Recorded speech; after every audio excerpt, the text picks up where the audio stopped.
Welcome to the Second Reading Podcast from the University of Texas at Austin.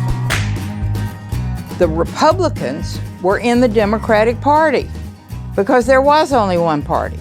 So I tell people on a regular basis, there is still a land of opportunity in America. It's called Texas. The problem is, these departures from the Constitution, they have become the norm. At what point must a female senator raise her hand or her voice to be recognized over the male colleagues in the room? And welcome back to the Second Reading Podcast. I'm Jim Henson, director of the Texas Politics Project at the University of Texas at Austin. On campus today, very pleased to be joined by a guest, Greg Cox. Thanks for coming down today, Greg. Yeah, thanks for having me. Really appreciate it. So Greg served as special assistant to AG and then Governor Abbott. Took some time to go back to law school, earned a law degree from Baylor University. What is the Baylor thing? Sick 'em. Okay. Yeah. It's an open hand, you know. It's like the bear claw thing, yeah, right? It's simple. Okay, yeah, that's simple. Yeah. You don't have to, none of that other nonsense. He came back to Austin where he served as chief of staff, then then associate general counsel for the Lower Colorado River Authority, better known to those of you who hang out in parks and stuff as the LCRA. Also served as interim chief of staff at the Health and Human Services Commission, and timing is everything, I guess. Yeah. Yeah. As part of that gig, he helped coordinate the agency's role in the state's response to the COVID-19 pandemic. Kind of want to touch on that a little bit. So welcome. It's really nice to have you here, and congratulations on the newsletter. Yeah, thanks so much. Let's start with the newsletter. One of the reasons it really occurred to me to invite you here is feels like you're getting pretty good uptake, and not because I'm tracking your traffic or anything, but people are mentioning it, in the capital circles here in Austin. It's coming up. I've been doing moderating panels for Pat. You got a fan in Brad Johnson at the Texan yeah. who has mentioned you on the last two of those things that we've done. It seems like in a pretty short amount of time, because you just launched in January in this instantiation, you've made a pretty good splash. So, we were talking before we came on, the media shift to newsletters, podcasts, other targeted media has been going on for a while, but it's a thing. And I'm curious about a few things. First of all, how you decided to commit to this after a career doing other things. Uh-huh. Yeah, I mean, I don't think of myself as a media guy. I kind of made a commitment at the beginning of this year to write more. As we were talking before, I was writing kind of a weekly thing maybe 18 months ago, and I gave it up because it was just kind of taking a lot of time and stuff to do that stuff and practice law full time. And when I gave it up, I got a lot of responses like, "Hey, why did you do this?" And so I kind of thought, "Oh man, well maybe I shouldn't have gave that up." So yeah, at the beginning of this year, after talking to a few people, and I just felt like there was maybe some room for me to write, and I just like to write. And it's a habit I wanted to form, and so I'm not very smart about anything else. So I figured, all right, I'm just going to write about the things I know, and if people read it, great. And it's gotten a good response. So tell us a little bit about and work, the plug part. Tell us where they can find the newsletter and sign up for it. Yeah, gregcox.law, GREGCOX.LAW. So tell us a little bit about what you're trying to bring to this. As we were saying beforehand, it's not look, Texas politics, believe me, I would consider is a niche. Yeah. Right. Yes. You go in and out of people's minds in the bigger picture, but it's a niche. I'm wondering that in the space that we're in, what you're trying to bring to your readers. First and foremost, my goal is to just be helpful. I think there's a lot of information out there. There's a lot of things happening, especially during a session. There's a lot of people saying a lot of things. I mean, you have testimony, floor debates, social media, news reports. And so, it takes a lot of time. If you're doing this professionally, if you pay attention to this stuff professionally, you just don't have time to consume all the information you need to consume or you would like to consume. And so my goal is to just be helpful and kind of synthesize some things, capture some general themes, some quotes, some mechanics like, hey, here's what's moving now, things like that. And also try to connect it, try to apply it to the broader Texas ecosystem in terms of courts. I call it the policy life cycle. You have your campaigns, your legislative sessions, your agency action, your lawsuits. And so everything kind of is always at some stage in that flow. And so I try to capture all that and put it in its rightful place and just be helpful in that way. And really it's creating something that I would use myself that I thought, man, if I woke up and I just have this type of information at my fingertips, that'd be really helpful for my day-to-day living. And this is like the evolution of clips. Right, yeah. The whole newsletter thing Yes, is very yeah. much, Right.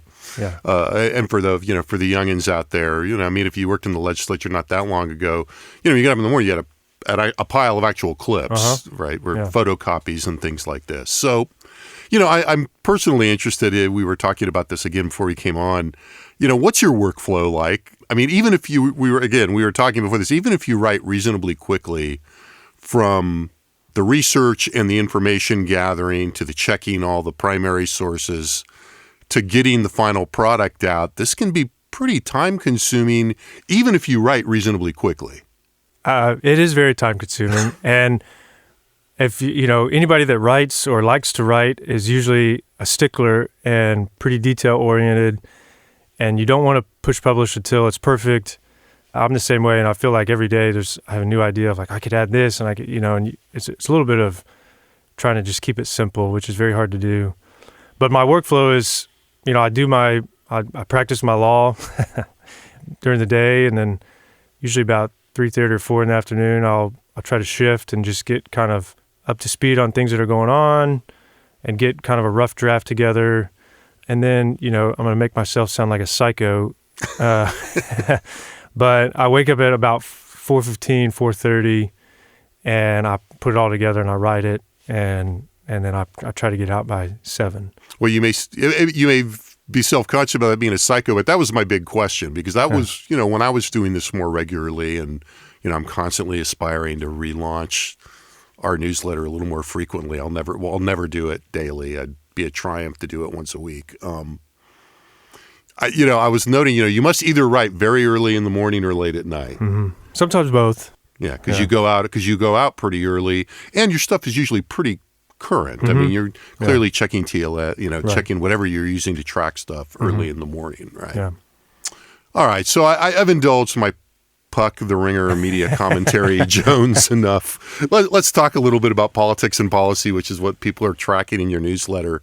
And we'll probably come back to how you position yourself and all this. I think it's bound to come up. But let's start with school choice and ESAs, right? So, this has been in the arc of your career, as I read it based on your bio, this has been a pretty present issue for a long time, recurring. In this morning's mailer, you note that there are now 75 bill authors on HB3, the House vehicle, the House ESA bill. And, I'm picking this up from a lot of people, but it was very funny the way you said, it's a little anticlimactic. Yeah. Now that, we know that they've got, it's probably going to pass. To me, this has all seemed a little overdetermined since the elections, but we've all been hedging, because we have seen what's happened before, even if what the numbers look like. But I'm wondering how hard you think, based on your read of all this, to get the final product to the governor's desk in terms of, how conflicting the conference committee will be. It opens up a lot of other questions. The state of play between the House and Senate on this, and more generally, it does feel like the details are yet to be determined, but it's kind of a done deal. That's my read of it. I think I've heard some people say, can't count your chickens before they hatch. And I think there's a lot of wisdom in that. Be careful, but when you have 75 people sign on as a co-author to a bill, how often do you see somebody pull their name off as a co-author? And as I said this morning, I think it'll probably end up being over 80. That's my guess. I think it's a done deal. I think, at the high level, the legislature, both chambers have decided that we're going to pass this. And it's just a matter of hammering out the details. And there are some details to hammer out. I think the bills are more similar than they are different. And, none of this stuff happens in a vacuum. So it depends on what else is going on that, are they going to hold this up, or what's going to happen in conference committee, or property taxes come into play.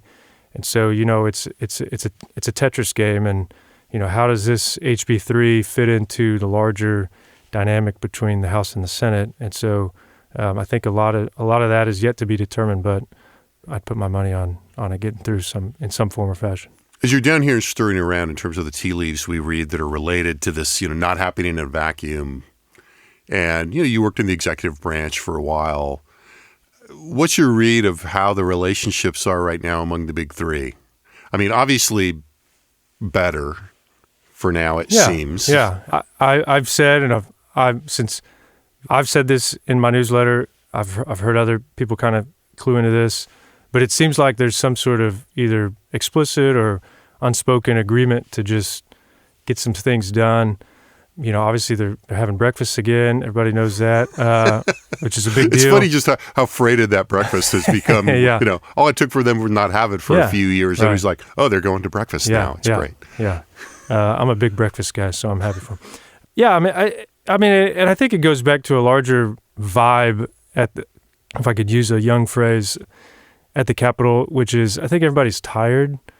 It was a long slog of an election season in 24.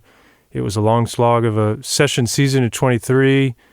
There's a statewide cycle coming up in 26, and I think everybody's tired and maybe just wants to have their summer vacation. And there's other factors at play, obviously, but there's been a lot of fighting, and it seems like now is a moment for let's do something. Yeah, I've been talking to reporters about there. Are a couple of reporters the last few days, and it came up in a panel I did earlier this week. But I think there is this sense that when you see the governor being so aggressive towards Democrats, setting aside the degree of aggressiveness and how people read that on social media in the last couple of weeks, but the fact of that kind of refocusing the political fire on Democrats seems to speak to some of that. A little more resumption or an attempt to get back to a normal pattern. Yeah, absolutely. And I can certainly see, I don't have any insight to this, but I can certainly see kind of maybe some of the agreement between Speaker Burrows and the governor is perhaps something along the lines of, hey, you take care of the Democrats, let me work the Republican votes, because, there's been a lot of, he unseated 11 of 15 targeted House members, Republicans, last campaign cycle. And I think, the speaker's job is to kind of smooth some of that over. And so, I can see him kind of standing in the gap between his Republican House colleagues and the governor. So maybe that's a factor and maybe that's a play. But, well, which in and of itself is kind of a return to a more normal pattern. Right. Yeah. Right. Yeah, absolutely. I think. Yeah. The desire for the speaker to protect their members despite whatever else is going on there. And it also just seems that the other piece of that, and we can do this as a transition, and you've written about this in the newsletter too, Lieutenant Governor Patrick seems like he's pivoted a bit, at least from the public attacks on House Republicans, and that have varied, I think, from direct attacks to warning shots to indirect bank shots, et cetera, to the cause of the moment for him, which seems to be the Lottery Commission. Mm-hmm. Talk about what you make of this Lottery Commission. You've worked in agencies before. Tell me what you make of this Lottery Commission issue and what's going on there. Oh, man. There's a lot. I think there's a lot to unpack. There's a lot to unpack. I think, the most logical, simple explanation is it's just good governance right now. So there's something maybe nefarious going on, and so state leaders are going, hey, we need to investigate this. At a baseline, that's the minimum thing that's going on. Now, you could start to kind of game theory, connecting the gambling issue and all this stuff, but I would just start with, there are some seemingly out-of-state actors or groups that are, whether legally or illegally, we don't perhaps quite yet know, attempting to game the Texas lottery. And so I think state leaders are going, hey, let's think about this. But yeah, here's my devil's advocate position on the politics of it. Yeah. A lot of people view this as the lieutenant governor perhaps putting a final death nail in casino gambling or sports betting or, Right. Expanded gambling in some, of which there are many proposals exactly. out there. Yeah. I don't know. Maybe it could be, the latest theory I'm toying with is it could be kind of opening the door to it. And what I mean by that is, look how good we regulate gambling now. And I think if you're going to allow gambling into the state, you have to first prove and neutralize the argument that the Lottery Commission is nefarious. Why would we let more gambling? Why would we let gambling in even more if we're botching what we have? If we're botching what we have. So, perhaps it's just a way to neutralize that argument and to, show that we can regulate it. We're keeping a close eye on it. Communicate to your primary voters and to the potential casino operators that we may toy with this idea. We may get a bill in committee or a hearing, but we're going to be. This is the ethos of the gaming issue right now. So. Yeah, I've read that argument, and I think some of that is just if you're open to gaming, that makes a lot of sense. But I don't think the lieutenant governor is particularly open to it. No, that's right. That's the flaw in the theory. That's kind of the problem to me, Yeah. Because that was the first. Maybe I think about this in too Russian a way after all the years of watching it. But the first thing I thought was like, well, yeah, this is a pretty good bank shot. Yeah. To, in a sense, contaminate the whole discussion and divert energy around it. And I would, almost the opposite. You say, well, maybe, but until we get this squared away, we can't really be talking about other stuff. Right. Basically thinking. I think, as with politics, some of these multifaceted issues like this, I think it could be a little of both, right? The lieutenant governor can be approaching it in a certain way on a certain time horizon, without presupposing what the lieutenant governor is going to do in the next cycle.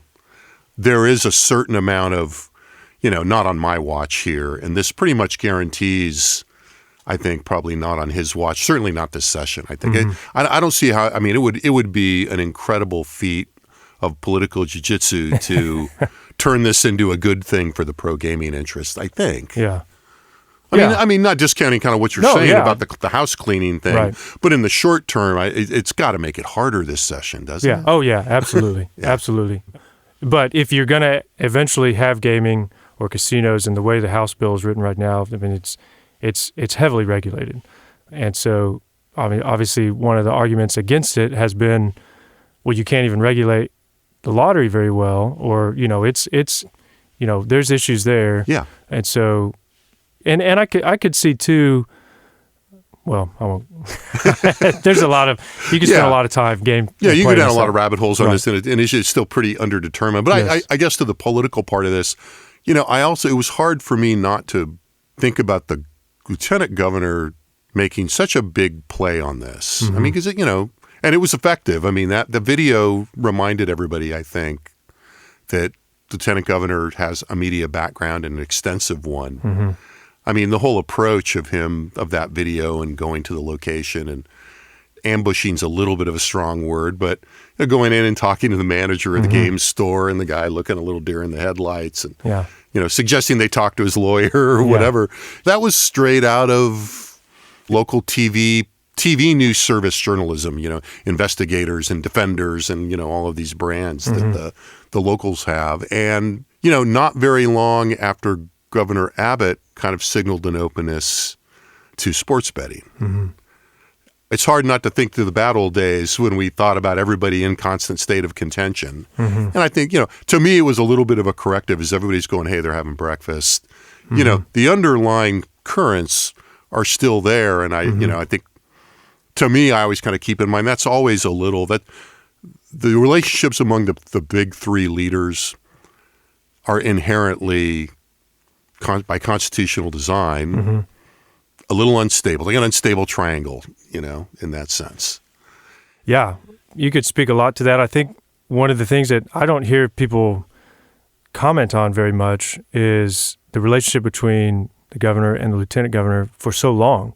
They've kind of been, and if you really wanted to start to read some of the tea leaves or play this out, there's been a long dance between the lieutenant governor and the governor, and everybody's always wondering, is Dan Patrick ever going to primary Abbott?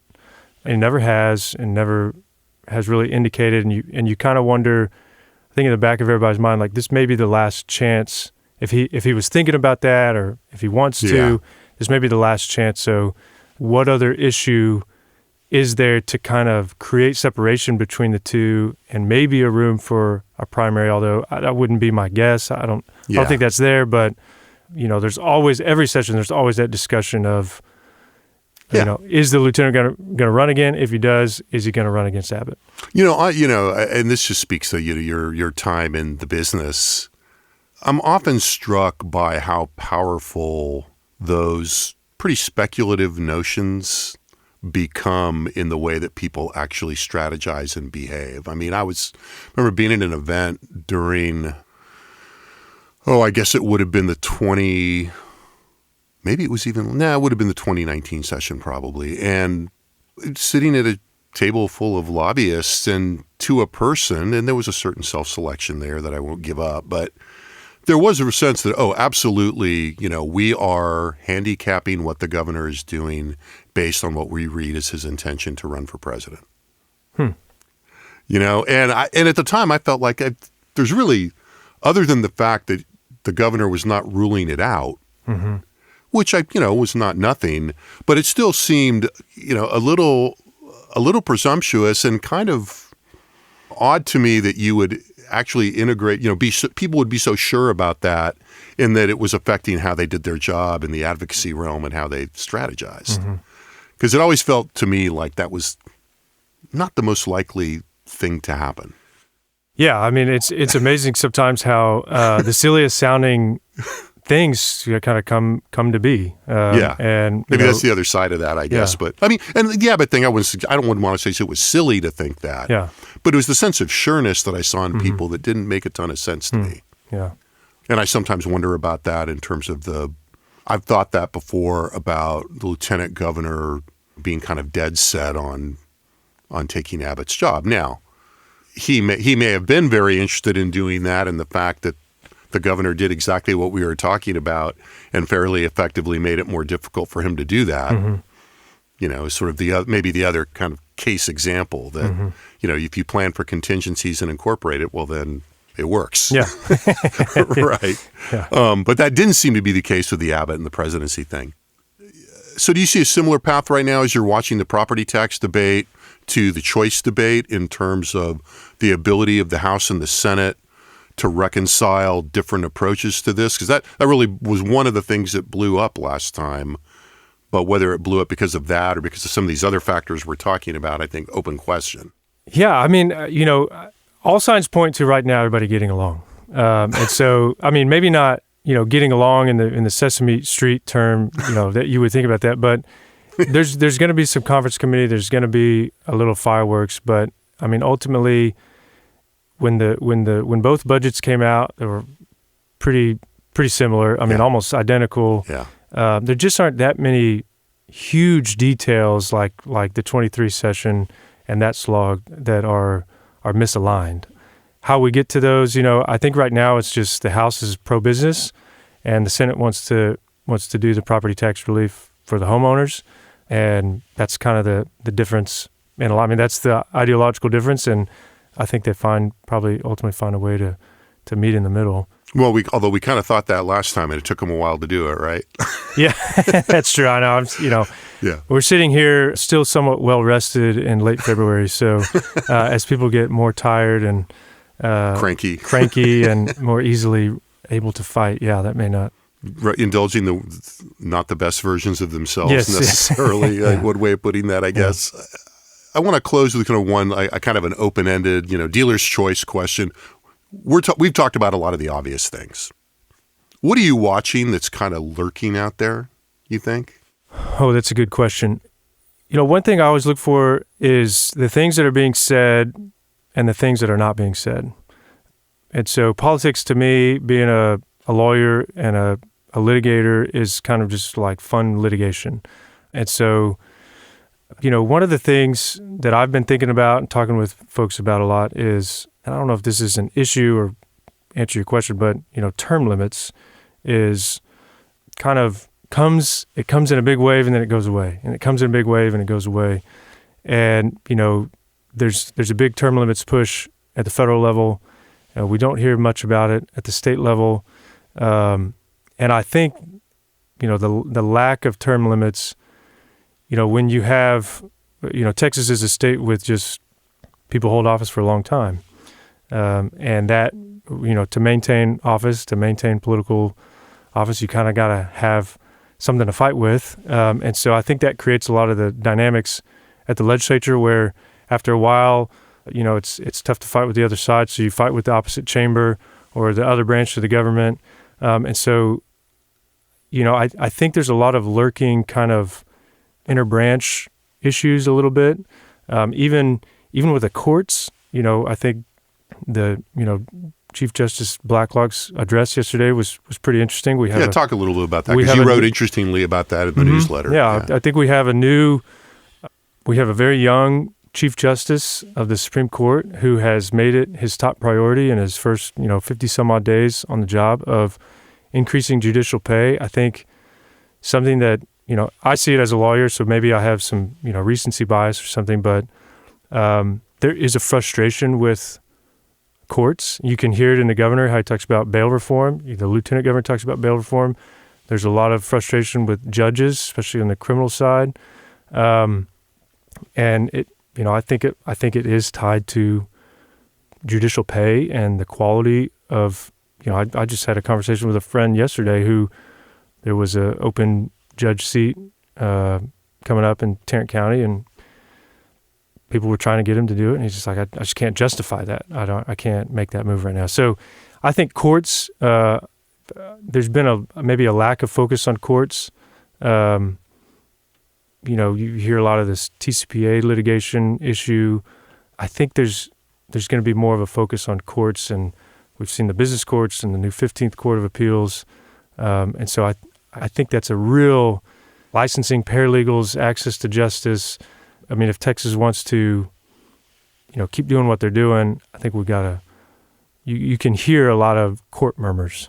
Chief Justice Jefferson kind of beat that drum, or not all of those drums, but some of them for quite a while, and kind of didn't get anywhere. Mm-hmm. And he was vocal and dedicated, it seemed to me, a lot of time to it, and just didn't really take. I mean, part of that was probably the timing. It was probably the wrong time for that in terms of what was going on politically in the state. It was in your newsletter, you mentioned something about you made sort of an aside about a constitutional convention. Was that you? Yes. I thought that was you. I mean, because that seems to be lurking in here a little bit. I would argue that the Texas Constitution is really messy. And you wouldn't be alone. Yes. It's, the second longest in the country. And if you want to get really lawyery about it, I think the way it's structured right now, it infringes on the legislative function. So I think a lot of people don't know why they vote on constitutional amendments. They don't understand why are we voting on 14, 15 amendments. Do you guys pass the law? It's a very convoluted process that I think is lost on voters sometimes. It makes for a very long policy process where the legislature has to have a session, pass a bill, put a constitutional amendment on the ballot. It's a long lead time to put a policy in place. The politics around that are interesting. Getting everybody to agree that we're going to go sit down and write a new constitution. It's scary to even think about that. They've tried to do it in the 70s and it didn't work. I think they were 1 or 2 votes shy. Yeah, they fell short, and then they wound up breaking it up and putting a different version before the voters, and most of them failed. Right. And so, I think it's an issue out there. I don't know if it'll get serious consideration. You hear people talk about it every now and then, but the Texas Constitution is a very interesting document, especially as it relates to the legislative process. I mean, it seems like almost every major piece of legislation has to have a constitutional amendment accompany it, which is interesting when you look at how legislation is. And those they put them before the voters. The turnout is chronically low, et cetera. It's a strange system. As I was saying before we went in, the internet's the internet's a little broken at UT today, and my notes are a little out of order. But I also, before we go, wanted to ask you, because of your time at HHS during the pandemic, I'm wondering if your spider sense is tingling at all about the measles outbreak, about bird flu, that seems, the measles outbreak in particular, I think it's a little bit of a Rorschach right now, I think, how seriously you're taking it. Mm-hmm. And I'm just wondering, given your closeness to that response, how you're responding to all this. And you're in Fort Worth, and there was a measles case in Dallas, I guess, reported yesterday. Yeah. It's interesting. You don't really hear a lot of chatter about it. So I think people are kind of going, all right, what do we do? I mean, obviously there's a vaccine, unlike the COVID situation where it was a new vaccine. I can't imagine the vaccine conversation is a non-starter politically. You think because of COVID and just the little more truck and vaccine vaccine, yeah, absolutely. All the bills that have passed, no vaccine mandates, no employer mandates, things like that. And so I think it seems like, I don't have any blind into this, but it seems like the political strategy is kind of a local strategy. It's the state, I think, will be slower to respond if ever. I mean, I know they're monitoring it, dishes, but we've been down this road. We kind of have seen the response. We know what to do, what not to do. It's not it's a new outbreak, but it's not a new disease. And so, I don't know politically what could be done.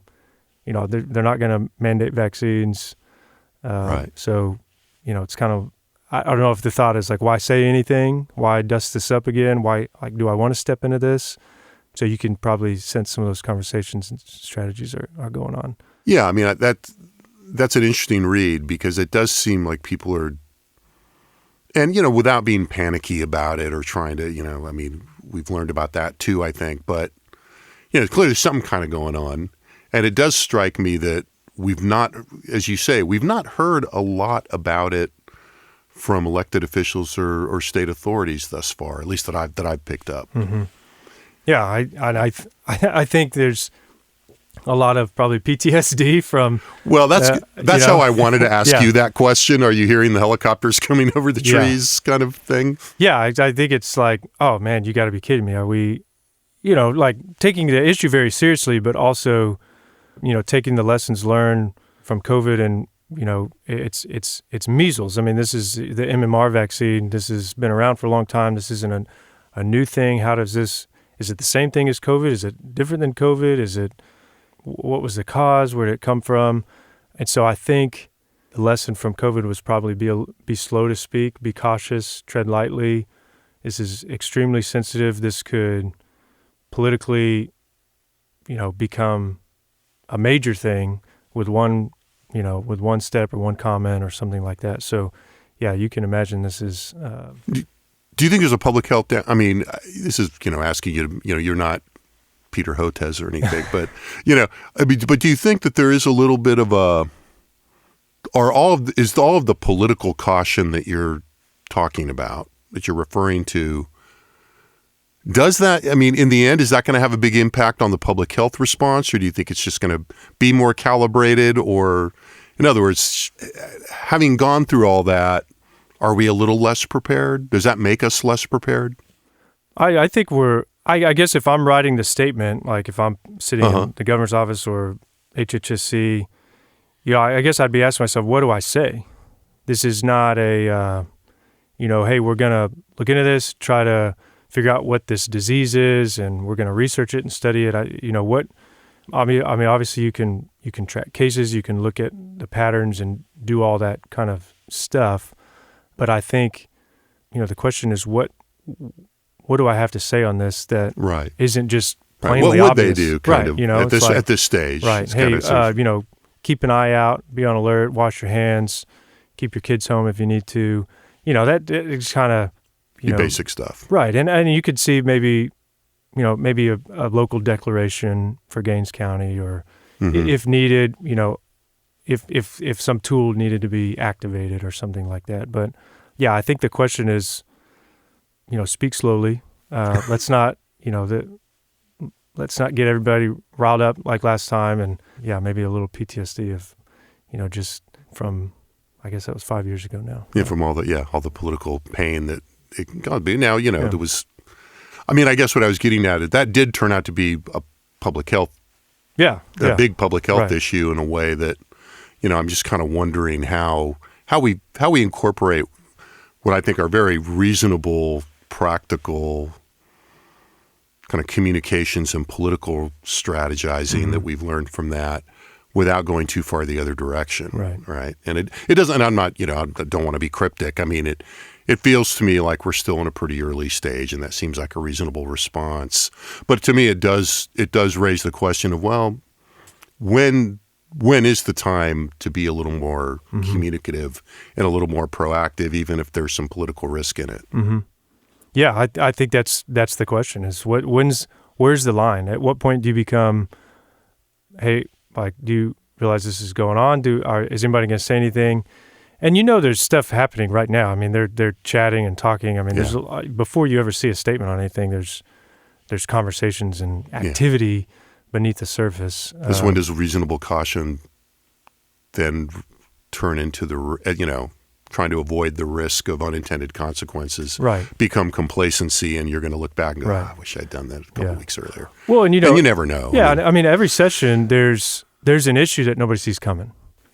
In 21, it was a winter storm, and maybe this is it, maybe it's not, but some of the thinking probably is, okay, we're on a good path, or we're going down this road. At what point, if we make measles a statewide issue at the legislature, does it derail stuff, or not that that's the priority. I mean, obviously public health. But people think about about those things. I mean, we're all adults. What's the timing of this, and is this the issue that nobody saw coming this session? Because every session there's that one thing that's like, oh, we didn't see this coming. So, we'll see. All right, Greg, thanks for coming down. This has been really, I hope you'll come back sometime. Yeah, thanks for having me. It was fun. All right, good. We'll do it again sometime. So thanks to Greg Cox for being here. You can find his newsletter at gregcox.law. As always, thanks to our excellent audio production team in the Dev Studio of the College of Liberal Arts here at UT Austin, helping us out on a busy and hectic day. And, of course, thanks to our listeners for tuning in. And if all goes according to plan and you've made it this far, we'll be back next week with another Second Reading podcast featuring new polling data from the Texas Politics Project. So keep an eye out for that. Talk to you next week. The Second Reading podcast is a production of the Texas Politics Project at the University of Texas at Austin.